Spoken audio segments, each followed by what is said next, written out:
Olha, quando a gente convidou o Arnaldo, a gente ficou pensando, será que vai ter BO de arbitragem nessa rodada?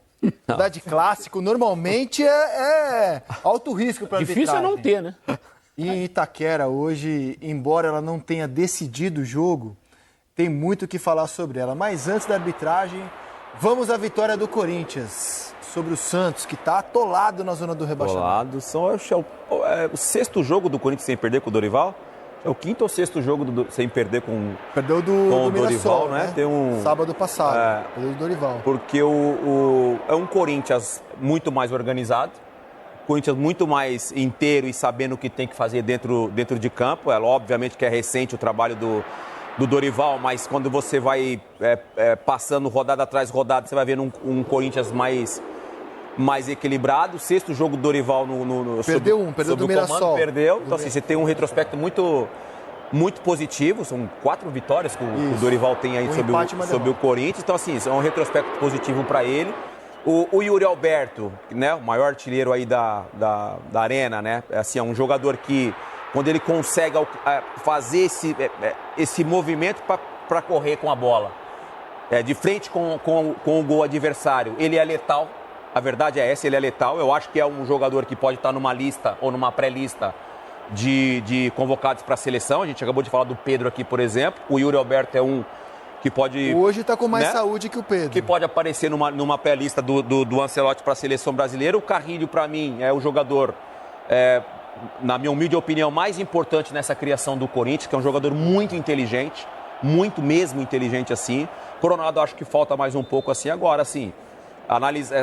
fazer a fotografia do jogo. Um primeiro tempo, por exemplo, muito bom do Santos. Agora, um segundo tempo assustador da equipe do Santos. A gente acabou de falar do Flamengo em relação ao condicionamento físico. Também fiquei com a sensação que o Santos, no segundo tempo, morreu. E o Corinthians cresce no segundo tempo. Vendo que... eu não sei exatamente o que vem primeiro. Se é o Santos que morre, o Corinthians que cresce.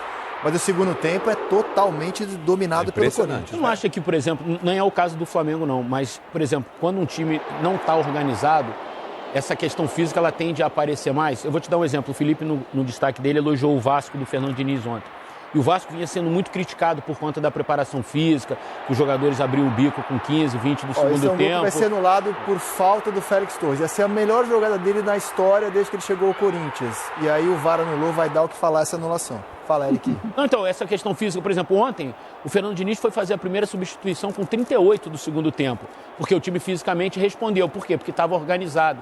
Será que o Santos também não está sofrendo um pouco disso? Assim, são duas coisas nisso para mim. O fato de estar meio bagunçadão, concordo. assim, correr atrás da bola cansa. Quando você tem posse de bola, por isso que quando eu falo do Flamengo, o Flamengo teve posse de bola. É isso, por então, isso assim, eu tirei o Flamengo dessa exatamente, história. Porque quando você tem posse de bola, você faz os caras correndo atrás de você. Você pensa que bola no pé é bom. Cansar... Que é uma expressão que eu sempre ouvi de correr errado, né? Exatamente. Cansar é correr errado. Cansar é correr atrás da bola. Cansar é ter que marcar. Isso é complicado. Por isso que existe a pressão pós-perda. Para, de repente, não passar. Porque se você passa na pressão pós-perda, se você não consegue recuperar a bola em 7, 10 segundos, é correr para trás, porque senão os caras vão entrar lá no seu gol. Então, assim, eu penso que cansar é correr atrás da bola. Se você tem posse de bola, ninguém cansa com posse de bola. O Santos estava bem. O Santos começa o jogo muito bem. O primeiro tempo foi muito bom. E para mim o ponto alto do jogo foi a falta de gol do Santos na bola do Zé Ivaldo. O Zé Ivaldo tem uma chance claríssima, era só acertar o gol e cabecear uma bola assim, uma chance claríssima, ele perdeu aquele gol. Eu sei que a torcida, sei como é que é lá, a torcida do Corinthians comemora como um gol, né? E o Corinthians consegue, depois daí, melhorar o jogo. Então, assim, o Santos foi bem, depois desorganizou completamente, essa é a verdade. Eu não sei se foi o Dorival, o Corinthians voltou muito diferente no segundo tempo. E o segundo tempo jogou bem o Corinthians, ao contrário do primeiro, né? E aí construiu, fez 2 gols, só um valeu. O Corinthians, assim como o Vasco, é um time que só consegue vencer jogos no seu estádio. No seu estádio mesmo. O Vasco foi mandante contra o Flamengo, jogou no Maracanã e empatou. Foi mandante contra o Palmeiras em Brasília, perdeu. O Corinthians manda sempre em Itaquera. Perdeu do Fluminense um jogo em Itaquera, verdade. São Januário, o Vasco fez 3 vitórias. Perfeito. Como o Corinthians só venceu jogando em casa nesse Campeonato Brasileiro. E tem sido assim há algum tempo, né? O Corinthians é muito forte em casa. O Santos, cara, quando começou o jogo, olhei para a escalação do Santos, Zé Rafael, titular, Rincon, Roleiser, Soteldo, Tiquinho. Falei, cara, do meio pra frente é um time de respeito, cara. Sim. Não é pra estar na situação. O Aí o Soteldo se machucou no segundo tempo. Eu acho que o Zé Rafael deu uma cancha muito grande pro Santos. Eu quero dizer assim, o Santos tem do meio pra frente. O Santos tem do meio pra frente jogadores bons, cara. Não era pro Santos estar tão atolado assim na zona do rebaixamento. É que eu acho que nesse Campeonato Brasileiro o Santos não conseguiu contar com todos os seus jogadores. E teve uma mudança de técnico também, né? Zé Rafael, a primeira vez que ele é titular Zé foi Rafael, hoje. você, por exemplo, você não conseguiu, acho que, ter Soteldo, Guilherme, Neymar, o Santos não conseguiu ter todos esses jogadores com potenciais, né? Eu vou bater à disposição, né? Eu vou bater sempre na tecla da confiança, sabe, assim, psicológica, a mentalidade do atleta. Sabe? Porque eu fui atleta durante muitos anos e, assim, eu era um cara com um mental muito forte. Por isso eu conquistei até depois de uma certa idade. Então, assim, quando o cara tem uma baixa confiança, ele deixa de fazer muitas coisas. Ele fica com medo de fazer uma jogada e não tem jeito, o medo ele paralisa. Então você pega alguns jogadores do Santos que têm muita qualidade com bola no pé, que não estão fazendo nem um terço do potencial. Isso é porque a confiança está muito baixa. Isso vem com vitória. Ô, Felipe, você falando da mentalidade que você tinha, você acha que dentro do elenco do Santos tem alguém que tem essa característica? Porque às vezes você não jogando, mas com a tua característica de líder e de mentalidade forte, você contagiava alguém dentro do vestiário. Eu não vejo o Santos com esse líder mental dentro do vestiário. Tá faltando faca nos dentes pro Santos? Você tá achando? Será que com o Neymar em campo não dá um... Vai dentro dessa confiança. Exatamente, porque não, por exemplo, sem confiança, o Santos perdeu um jogador que no início do Campeonato Paulista estava todo mundo falando maravilha dele, que era o Guilherme. Que hoje é vaiado pela torcida do Santos. Eu acho um grande jogador. Moral baixa, confiança baixa. De fato, precisa de alguém, porque quando o Neymar ele estava em campo, eu acho que ele conseguiria fazer isso aí. Ele conseguia passar para os outros confiança.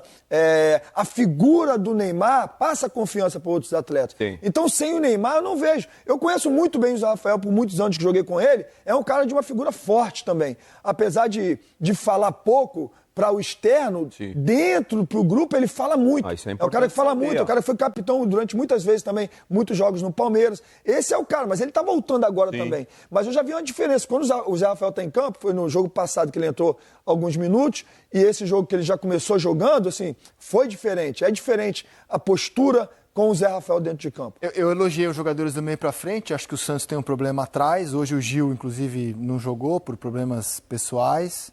Nem foi ao estádio. Agora, o Santos tem uma vitória só no campeonato, que é contra o Galo em casa. Os 3 próximos jogos são Vitória fora, Botafogo em casa, Fortaleza fora. O Campeonato Brasileiro não tem jogo fácil. E o Santos está lá atolado na vice-lanterna, cara. Assim, pode ligar a luzinha de alerta ali. O holofote de alerta. É uma preocupação muito grande. As 5 próximas rodadas do Santos no Campeonato Brasileiro são jogos difíceis para o Santos. Quando você olha a classificação e vê o Santos na zona de rebaixamento, não lembro se foi aqui no primeiro fechamento, eu falei que o Santos lutaria na parte de baixo. E vale lembrar que o Santos voltou de uma Série B. O time, quando volta de Série B, o primeiro plano, e até acho que o torcedor, e enfim, de repente a diretoria, de repente eles pensaram que o cenário a essa altura do campeonato seria um cenário diferente. O Santos lá em cima, entre os 10 primeiros, entre os 8 primeiros colocados. Com o Neymar ainda, né? E eu acho que é uma questão para resolver ainda. Né? Neymar vai continuar? Não vai continuar? Eu acho que isso tem um impacto muito grande no ano do Santos. Sem dúvida. E acho até que o Santos, assim, na minha humilde opinião, deveria resolver isso logo. Em tese, Neymar vai continuar. Eu acho que isso dá até um sossego pro elenco, sabendo que vai ter o Mundial são 2 rodadas só mais. Exato. Ele vai só até a 11ª rodada. Porque assim, o Santos vai parar no Mundial como os outros 16 clubes. E aí você tem chance de, treinar Neymar, treinar o time, o Kleber Xavier com a comissão técnica, vão ter um tempo para trabalhar. Mas é importante que o Santos tenha a certeza de que o Neymar vai seguir, pelo menos até o fim do ano. Até para você poder pensar no campeonato tem as partes dizendo que é provável que renove, mas até o momento não foi comunicada a renovação. A não ser que internamente eles já saibam e a gente não soube ainda. Pode ser também. São só mais 2 rodadas. E assim, o Corinthians é o 8º colocado. E eu acho que jogou bem o segundo tempo, mas jogando assim, esse vai ser o limite do Corinthians. Jogando assim, eu quero dizer, bem Itaquera e fora com dificuldade. Então, quando você não consegue ganhar fora, o seu limite é mais ou menos o que o Corinthians tem feito mesmo. Que eu acho que falta para o Corinthians dar um salto, começar a ganhar fora. E ele não consegue. Foi o que eu falei aqui em relação ao Abel lá no primeiro Campeonato Brasileiro. Precisa fazer o quê para ser campeão? Você precisa fazer o quê para estar ali vaga direta em Libertadores? Que eu acho que é um dos grandes desejos dos clubes brasileiros, é uma vaga, né, Arnaldo, para Libertadores. Aí você fala assim, estou começando o campeonato, qual que é o teu objetivo? Vaga na Libertadores. Muitos dos clubes falam isso, muitos dos clubes têm isso no planejamento. Com exceções, obviamente, de Palmeiras, Flamengo, de repente Galo, o Cruzeiro que cresceu dentro da competição, que a gente criticou bem o começo do Cruzeiro no Campeonato Brasileiro, foi um começo ruim.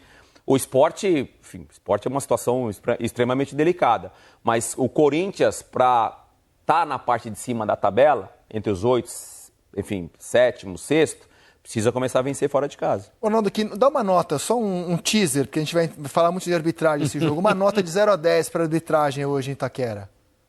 Eu acho que o Klaus está em final de carreira, conversando bastante. O árbitro não tem que ter diálogo com vocês, jogadores. O árbitro tem que ser assertivo. As frases curtas e objetivas e virar as costas. Ele não, quando está conversando... É o defeito de quase todos os árbitros. Muito papo. Eu não gosto disso. Nota 7. Nossa, foi generoso, foi generoso. Não, mas foi generoso. É que vocês é que não são generosos. Vocês é que são. Vocês é que Críticos são demais. Intolerantes. Vocês faziam parte daquela torcida que vaiava quando entrava em campo no Maracanã. Eu xingava todos os juízes. Eu entrava. Sem dúvida alguma. Sem dúvida. Daí ia escalar Arnaldo. Arnaldo. Os caras vaiavam o meu minuto de silêncio. Um minuto.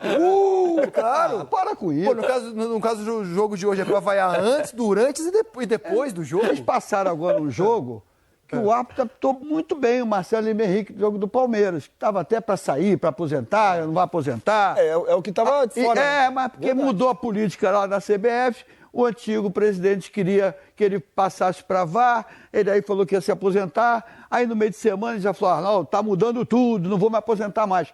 Ele apitou muito bem e ninguém falou uma palavra que ele apitou. Peraí, você deu uma notícia aqui. Qual? Não vem disfarçar, Aí, não. tá vendo? Tá vendo? Porque o Marcelo de Lima Henrique anunciou que iria se aposentar hoje em Bragantino e Palmeiras. Ele não vai mais se aposentar. Sabe o que aconteceu? Ele Morreu. apitou um jogo do Cruzeiro lá em Porto Alegre, Sim. junto com esse rapaz que apitou Foi uma tragédia a do atuação esporte. dele. E aí os 3 instrutores internacionais até elogiaram a atitude dele no jogo. Mesmo assim ele foi suspenso. Na segunda-feira... Expulsou um jogador do Cruzeiro, nada a ver no jogo. Não, aí, peraí, os jogadores os clubes vão na segunda-feira da CBF, todos para reclamar de arbitragem. Ninguém quer saber se tem uma nova norma. Eles vão A lá... maior bengala do futebol brasileiro é a arbitragem, né? Bengala é para vocês, é bode expiatório. Também. Aí o que aconteceu? Cabeça na bandeja. Aí o que aconteceu? Chegaram, olha, esse juiz não apita mais. Já atingiu a idade, já tem mais tempo, não sei o que e tal. Aí falaram para eles, olha, você só vai voltar se você aceitar sair de árbitro e passar para VAR. Ele ficou triste, porque, poxa, vou encerrar a carreira dessa forma, saindo pela porta dos fundos. Não, você vai apitar mais um joguinho, mas para, a ordem de cima. Aí ele, tá bom e tal. Aí quando ele sentiu que o presidente da CBF caiu, ele já mudou de ideia. E aí o pior, o melhor para ele já foi a Roraima umas 2 ou 3 vezes, fez palestra, é amigo do futuro presidente da CBF, e ele já falou, mudou tudo. Quem sabe até... Que é o futuro presidente da Federação de Roraima, ou seria o futuro presidente da Federação de Roraima, que tudo indica vai assumir a CBF. Mas que ele dirigia, porque o pai dele já estava numa idade mais... Com 40 anos comandando o futebol de Roraima. E o pai já não ia tanto. Ele que tomava conta, ele era o vice. É o vice que tomava conta. Ele levou alguns árbitros de Rio, São Paulo para lá. E o Marcelo foi 2, 3 vezes e falou, não, rapaz, é bom e tal. Agora, com a mudança, o Marcelo está com moral. De fato, foi muito bem hoje. Marcelo foi muito bem hoje. Eu achei que o árbitro do Maracanã, o Bruno Arleu, também o clássico não passou por ele. As discussões não passaram por ele no jogo. O Klaus, eu acho que Flamengo e muita coisa Botafogo. passou, mas a gente vai debater daqui a pouquinho, né, a atuação da arbitragem. Vai ter um bom debate do Klaus. Daqui a pouquinho. Eu Tem a daria um expulsão bom do Escobar, 4 para ele. Tem o gol 4, eu também daria 4. Daria um bom 4 para ele. Bom 4 para ele também, cara. Eu acho assim, se o árbitro errar no lance capital, é 0. Pra mim, se erra no lance capital do jogo... O Paulo não precisa nem trabalhar hoje, o Paulo precisa vir mais. É 0. Porque assim, Paulinho pode ficar em casa, você ele não comete pode um erro ficar. que muda o resultado de um jogo, por exemplo, pra mim é 0. Você tá lá pra não acontecer isso. Aí você, é igual tirar uma prova. Se você vai na autoescola fazer o teu teste de motorista... Subiu na guia. Tu dá uma porradinha ali com o carro. Tchau. Tchau, benção, Morreu. meu irmão. Ó, paga tudo de novo. Ah, mas não amassou muito, não importa. Como é que é intolerância? Já tá misturando com prova de motorista. Pô, para com isso. Aprendi com você a usar essas metáforas agora. Arbitragem agora não? Aproveitando essa temperatura, o que vocês acham aí em direção? A maior frase foi um amigo meu. Falou, não,